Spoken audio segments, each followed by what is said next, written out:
You know, people, colleagues, there's nothing like an idea whose time has come, even at the 11th hour.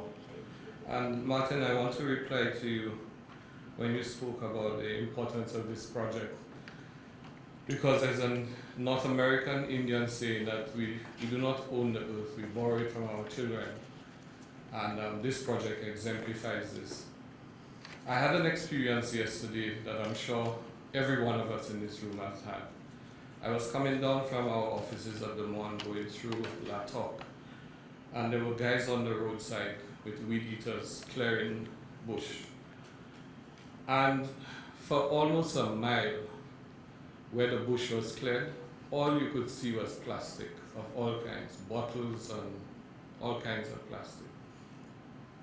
And everywhere we do any bush clearing in Saint Lucia, even in the most remote parts, you see plastic.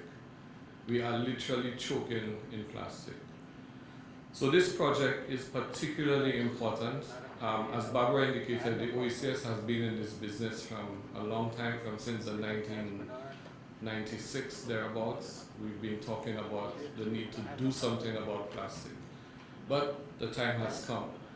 And it is important that the private sector is part of this, because one of the challenges of development is that we tend to compartmentalize our efforts too much. We believe that certain things are the responsibility of government, so say gouvernement professor.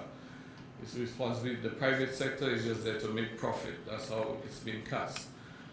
One of the big lessons of COVID is that, and Sir Ron Sanders, who's the ambassador of Antigua and Barbuda to Washington and the US, had an article recently that I would encourage you to research and read, calling for a new development paradigm.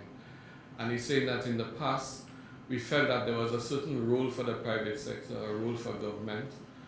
The two didn't, the role, public-private partnerships were somewhat limited. But COVID has unraveled all of this, because now, even in huge developed countries like the United States and in Europe, we see multinationals worth trillions of dollars calling on governments to help them with bailouts because of the impact of this pandemic. Far less in our countries. In a small place like Saint Lucia and all of the OECS member states, we see the demands being made on government by all sectors. And one of the challenges that I think we have to face is to break all of this down to the level of the individual responsibility. I listen with interest in with what is happening across the OECS. It's been 20, 30 years or more we've had the National Insurance Scheme set up. I remember when the National Insurance Scheme was being set up, there was huge opposition. People saying government just want to take your money. And look now, persons who are small traders, who have been invited for years, because I was chairman of NIS for a couple of years, chairman of the board, people who have been encouraged, put some of your earnings aside so you can be part of the NIS. No, they wanted the money, the urgency of now, the now cash syndrome. They don't want to be part of it. And now with COVID, what is happening? Demands are being made of government. Take care of those persons who are not part of the scheme. Have they contributed? They didn't contribute in the past. Now, I'm saying this very frankly, I'm not getting involved in the local politics of the thing, but these are the realities we have to face. And we have to bring it down to individual responsibility. And what we particularly like about this project is that it brings three I's together. I, as the individual, my role in plastic pollution, the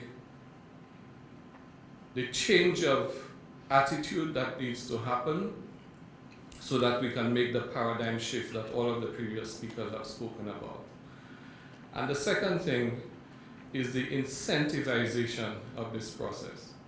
Because now what we are doing is actually not treating waste as waste, but making plastic waste part of a circular economy, where we bring it back into use.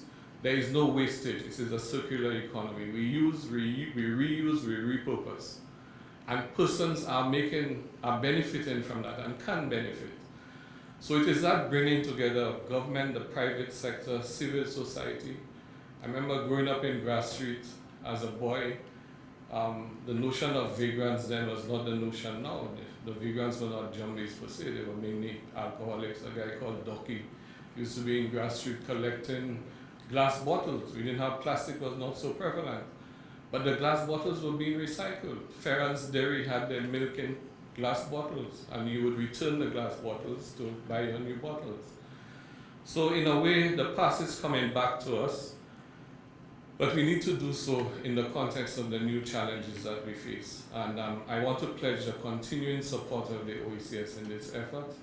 We are doing everything possible to repurpose, not just what we do with plastic, but what we do with everything in our lives. Thank you very much for being part of this journey, and you can count on us.